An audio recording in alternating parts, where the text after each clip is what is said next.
আমরা ফার্স্ট থেকে দেখেছি যে আমরা একটা আন্দোলন করেছি, এরপরে আমাদের কাছে সবার আবদার কি ছিল? সংস্কার, তাই তো? সেই সংস্কারের পথ ধরে কিন্তু আমরা সবাই একসাথে হয়েছিলাম। প্রত্যেকবার আমরা দেখি যে উপদেষ্টা থেকে শুরু করে যে কোনো মন্ডলীতে প্রাইভেটকে অ্যাভয়েড করা হয়। কেন? প্রাইভেটের অবদান ছাড়া কখনোই কিছু হতো না। তখন একটা মানুষ আমাদের সাথে দাঁড়িয়েছে, রিফাত রশিদ ভাই।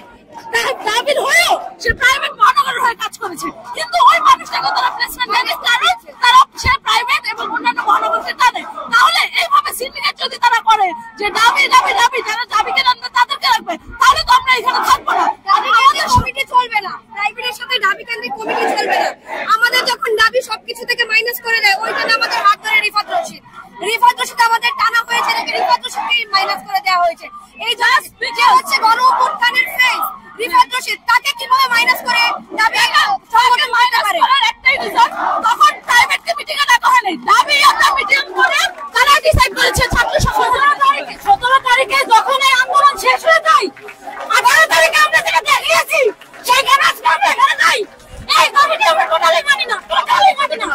আজকে 18 তারিখে আলোচনা হয়নি, আমরা বারবার বলেছি যে আমাদের সাথে দেখা করেন, আমাদের সাথে কথা বলেন, আমাদেরকে রাস্তায় দাঁড় করে রেখেছে, তারা আলোচনা করেনি।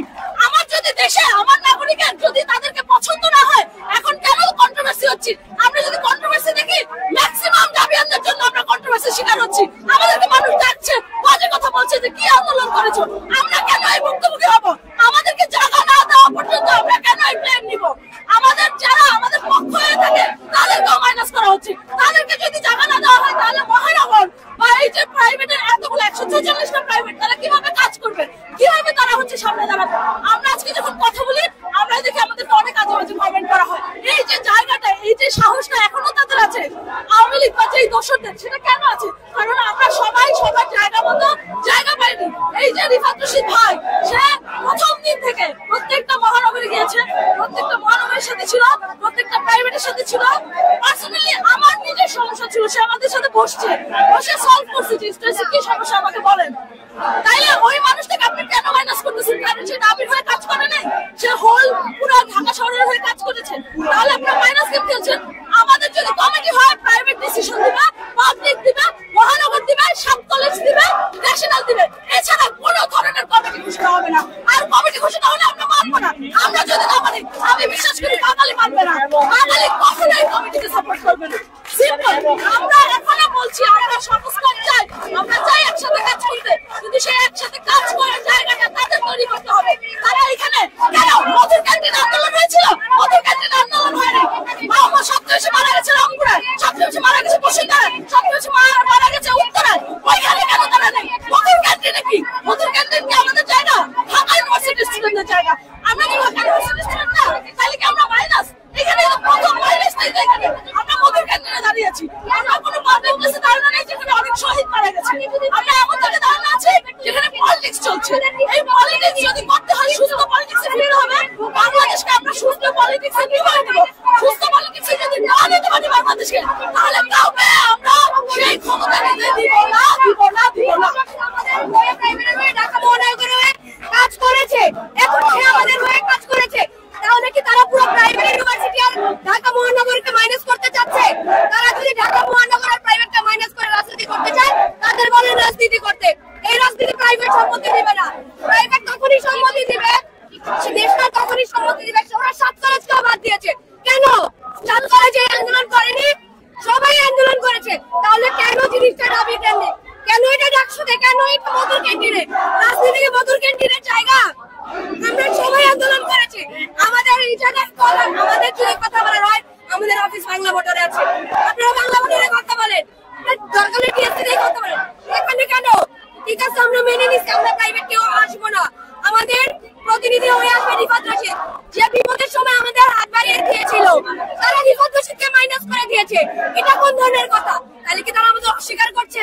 তাদের এই জবাব দিতে হবে। হয় রিফাত রশিদ থাকবে, তাদের প্রাইভেটের সাথে আবার আন্দোলন করতে হবে। প্রাইভেট আবার নামবে, ঢাকা মহানগর আবার নামবে। তারা রীতি নামে মেয়েকে, যে 16 তারিখ নাহিদ ভাই আসিফ ভাইকে শিবির ট্যাগ দিয়েছিল, সেই মেয়েকে তারা কমিটিতে দিচ্ছে। তার বয়ফ্রেন্ড ছাত্রলীগের নেতা হামলাকারী, সে তাকে শেল্টার দিচ্ছে। তাহলে কি তারা আওয়ামী লীগের পুনর্বাসন করতে চাচ্ছে? তারা কি আওয়ামী লীগের পুনর্বাসন করবে? এই জন্য কি শেল্টার যাত্রী দিয়ে থেকে তারা কমিটিতে বসাচ্ছে? তারা যদি এগুলো করতে চায়, এগিয়ে যান, পারলে আপনারা এগিয়ে দেখান। প্রাইভেট ছাড়া 17 তারিখের পর আমরা প্রাইভেট যা করেছি এই 18 তারিখের পর থেকে, তাহলে আমাদের প্রাইভেট রক্ত বৃথা গেল না? আমাদের রক্ত এখনো সব জায়গায় লেগে আছে। 18 তারিখের পর হল খালি করে দেওয়া হয়েছে। আমাদের বলা হয়েছে আমরা মেনে নিছি প্রাইভেটে কেউ লাগবে না, আমাদের পোস্টে মেন 4টা পোস্টে আমাদের লাগবে না প্রাইভেটে। আমরা তো আপনাদের দাবির রিফাত শিখতে চেয়েছি, আপনারা সেটাও কেন দিচ্ছেন না? তাহলে আপনাদের সিন্ডিকেট থেকে যদি দেন, এখন রিদি নামে ছাত্রলীগের গার্লফ্রেন্ডকে যদি দেন, তাহলে আপনারা রাজনীতি করেন। আজকের পর থেকে এই প্রেস কনফারেন্সের পর থেকে আমি জানি আমার পলিটিক্যাল ক্যারিয়ার হয় না। আমরা চাচ্ছি রিফাত রশিদকে। রিফাত রশিদ যদি না আসে তাহলে প্রাইভেট ঢাকা মহানগর আবার রাস্তায় নামবে। তারা আওয়ামী লীগের রিদি মেয়েকে নামতে হবে। সে কিভাবে এই কমিটিতে থাকে যে এখন পর্যন্ত আওয়ামী লীগ শেল্টার দিয়ে যাচ্ছে? যারা আমার ভাইয়ের উপর, যারা আমার বোনের উপর গুলি চালিয়েছে, আমার বোনের রক্তের উপর দাঁড়িয়ে এই দেশের উপর আমরা দাঁড়িয়ে আছি, তাদের রক্তের উপর, তাদের রক্ত এত সহজে বৃথা যেতে দিব? প্রাইভেটের কয়জন মারা গেছে? নিউজ কয়দিন হয়েছে? হয় নাই। তাহলে কেন? যে রিফাত রশিদ আমরা মেনে নিছি প্রাইভেট আমাদের লাগবে না, আপনারা রিফাত রশিদকে দেন। আপনারা রিফাত রশিদকেও দিচ্ছেন না কেন? আপনারা যদি রিফাত রশিদকে না দেন, আমরা আবারও বলতেছি আমরা কোনো মব ক্রিয়েট করবো না। আপনারা সুন্দর মতো রিফাত রশিদকে তার সযোগ্য পুষ্টি দিয়ে দেন, আমরা সুন্দর মতো চলে যাবো। এই রিফাত রশিদ থাকার কারণে এই যে মধু ক্যান্টিনের সামনে তারা এখন ছাত্র কমিটি ঘোষণা করতে যাচ্ছে কেন? এই ছাত্র সংগঠন কেন? শুধুমাত্র ঢাকা ইউনিভার্সিটির ছাত্ররা তো সবকিছু করে নাই, এইটার সাথে তাদের সাথে আমরা কানেক্টেড হয়েছি। ন্যাশনালের, প্রাইভেটের, তারপর প্রান্তিক লেভেলের সকল ধরনের লোকেরা, সাধারণ ছাত্র জনতা মিলে এই আন্দোলনটাকে সফল করছে। এখন যদি কোনো রাজনৈতিক দল ঘোষণা করতে হয়, কোনো রাজনৈতিক কমিটি ঘোষণা করতে হয়, সেখানে সর্বস্তরের মানুষ থাকতে হবে। শুধুমাত্র ঢাকা ইউনিভার্সিটি কেন্দ্রিক সেটা হতে পারবে না। ওইরকম যদি হয় তাহলে ওইরকম যে কোনো কমিটিকে আমরা অ্যাকসেপ্ট করবো না। ঢাকা ইউনিভার্সিটির যারা ছিলেন তাদের মধ্যে একমাত্র রিফাত রশিদ, যিনি আমাদের সবার সাথে যোগাযোগ রেখেছেন, আমাদের সবাইকে একই সুতায় ধরে রেখেছিলেন, সেই রিফাত রশিদকে বাদ দিয়ে এখন তারা কমিটি দিতে চাচ্ছে। আমরা সেই কমিটি মানি না। সেই কমিটির সদস্য শুধু বানাতে চাচ্ছে জাহিদকে। যেটা বেসিক্যালি ছিল যে আমাদের প্রথম থেকে আপনারা আন্দোলনের সময় দেখেছেন যে আন্দোলন যখন থেমে যাওয়ার পথে আমাদের পাবলিক ভার্সিটিগুলো থেকে যখন ছাত্রদেরকে হল থেকে বের করে দেওয়া হয়, তখন আন্দোলনের হাল কিন্তু প্রাইভেট ইউনিভার্সিটির স্টুডেন্টরা ধরে। প্রাইভেট ইউনিভার্সিটির স্টুডেন্টরা রাস্তা নেমে আসে এবং প্রতিটা জোনে তারা প্রতিরোধ গড়ে তোলে। যেখানে আমরা প্রাইভেট ইউনিভার্সিটি যারা আছে আমরা কিন্তু কোটার জন্য আন্দোলন না করলে আমাদের হতো, কারণ আমরা দিন শেষে দেখা যাবে অনেকে দেশের বাইরে কিংবা অনেকে নানা জায়গায় সেটেল হয়ে যেতাম, যেটাতে আমাদের কোটাটা ম্যাটার করছে না। কিন্তু তাও আমরা যখন আমাদের ভাইদের উপর আক্রমণ হয়েছে, আমাদের ভাইরা রাজপথে মার খেয়েছে, অনেক ভাই শহীদ হয়েছে, তারপরে আমরা রাজপথে নেমে আসি দেশের এই বৈষম্য দূর করার জন্য। তাহলে আজকে স্বাধীনতার পরেও কেন এই রাজনীতি কেন্দ্রিকটা দাবি কেন্দ্রিক হবে, যেখানে প্রাইভেটের অনেক বড় একটা স্টেক আছে? কেন প্রাইভেটের সাথে এখনো বৈষম্য করা হচ্ছে? কেন প্রাইভেটকে তাদের যে সম্মান, যে স্টেকটা, সেটা বুঝে দেওয়া হচ্ছে না? তার জন্য আজকে আমরা প্রাইভেট বিশ্ববিদ্যালয়ে যারা আছি তারা আবার একসাথে জড়ো হয়েছে যে এই দাবি সিন্ডিকেটটা ভাঙার জন্য। আমাদের সাথে তাদের সাথে আন্দোলনের যে স্বাধীনতা পরবর্তী বারবার কথা হয়ে যাচ্ছে, তারা আমাদের বারবার আশা দিয়ে যাচ্ছে, বাট দিন শেষে দেখা যাচ্ছে যে তারা তাদের কথা রাখছে না।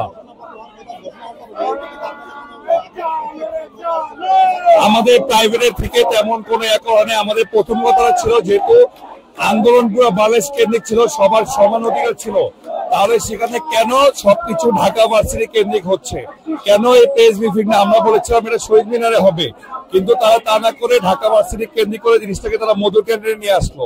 তাহলে জিনিসটা দিন শেষে বৈষম্যের যে জিনিসটা, যেটার জন্য এত মানুষ জান দিল, সেটা তো রয়ে গেল। তাহলে কাদের জন্য আন্দোলনটা হলো, কারা কিসের বিনিময়ে এতগুলো প্রাণ গেল, সেই জিনিসটা তো হলো না।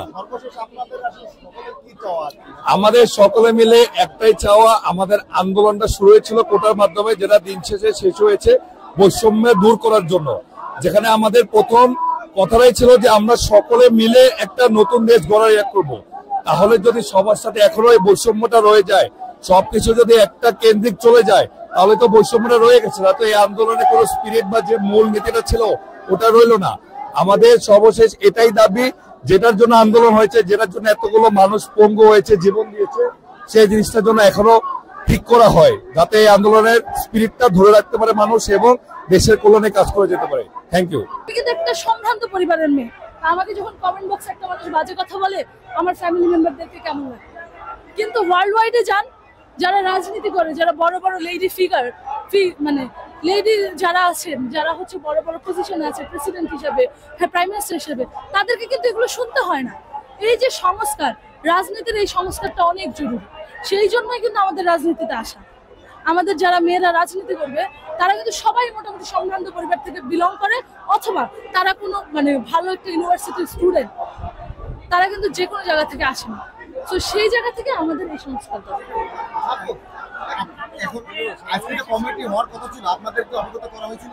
আমাদেরকে কমিটি হওয়া এটা অবশ্যই অবগত করা হয়েছে, কিন্তু কমিটিতে যে ভাইটাল পোস্টগুলো আছে তারা কে পাবে সেটিতে আমাদের মতবাদ নেওয়াও হয়নি, আমাদেরকে কোনো আশ্বাসও দেওয়া হয়নি যে এটা হচ্ছে।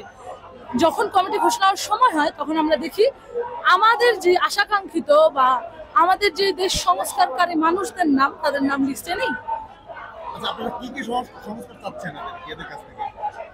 প্রথমত আমরা জানি যে আমাদের কিন্তু রাজনৈতিক বন্দোবস্ত নিয়ে অনেক সমস্যা হচ্ছে, কারণ দেখতে পাচ্ছি যে আমরা রাজনীতিকে অনেক তুচ্ছ করে ফেলেছি গত কয়েক বছরে। হ্যাঁ, যে রাজনীতি হচ্ছে খুবই নোংরা একটা জায়গা, যেখানে হচ্ছে আমরা মানুষকে হচ্ছে হীন করি, আমরা হচ্ছে দাম্ভিকতা দেখাই, আমরা পলিটিশিয়ান হিসেবে দেশ আমাদের হয়ে যায়।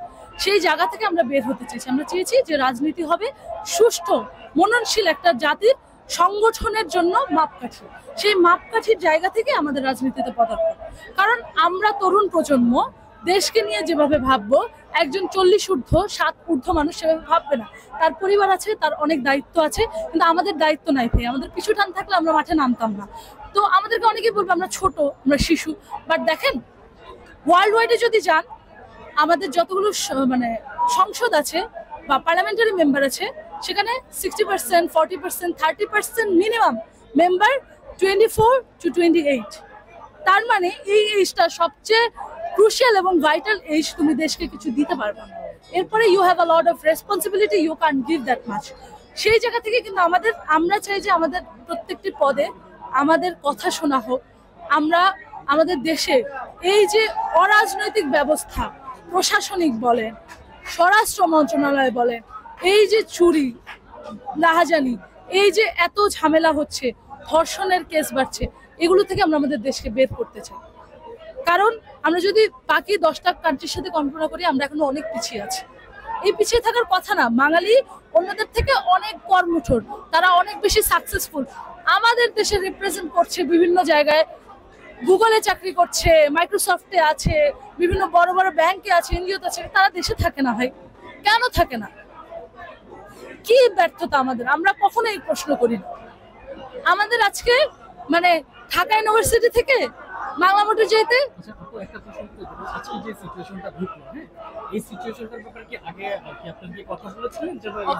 অবশ্যই আমরা বারবার বলেছি যে আমাদেরকে জানিয়ে দলমত নিশ্চিত করতে হবে। এইভাবে দলমত নিশ্চিত করলে হবে না।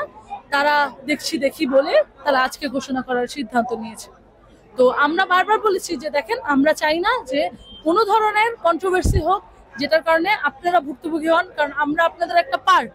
কিন্তু তারা যেহেতু মানেনি, দেখেন ভাই, এর আগে আমরা দেখেছি এরকম ডিসিশন আমরা চুপ থাকার কারণে পরবর্তীতে জনসাধারণ আমাদেরকে নিয়ে কথা বলেছে যে আমাদের কোনো ডিগনিটি নেই, আমরা প্রাইভেট শুধু লড়েছি, আমরা সংস্কারে শুধু চিল্লাই, সংস্কার করি না। যার নাম অর্থাৎ কেন্দ্রীয় কমিটির আহ্বায়ক হিসেবে আবু বাকের মজুমদার, সদস্য সচিব হিসেবে জাহিদ হাসান, মুখ্য সংগঠক হিসেবে আমি তাহমিদ আল মুদাসির চৌধুরী এবং মুখপাত্র হিসেবে আশরাফ খাতুন। আর ঢাকা বিশ্ববিদ্যালয় কমিটিতে আহ্বায়ক হিসেবে আব্দুল কাদের, সদস্য সচিব মহির আলম, তারপরে মুখ্য সংগঠক হচ্ছে হাসিব আল ইসলাম এবং মুখপাত্র রাফিয়া রেনুবাদী। এই 8 জন। আমরা আপনাদের প্রশ্নের উত্তরগুলো আমরা পরবর্তীতে দেব। এখানে প্রত্যেকটা জিনিস বিস্তারিতভাবে আমরা প্রেস সিরিজের মাধ্যমে আপনাদের প্রত্যেকটা প্রশ্নের উত্তর দেওয়া হবে। আমরা প্রাইভেট বিশ্ববিদ্যালয়ের শিক্ষার্থীরা বলছেন তাদেরকে রাখা হয় না। এখানে দেখেন এইটা আমি বলি, শুনেন প্রাইভেট বিশ্ববিদ্যালয়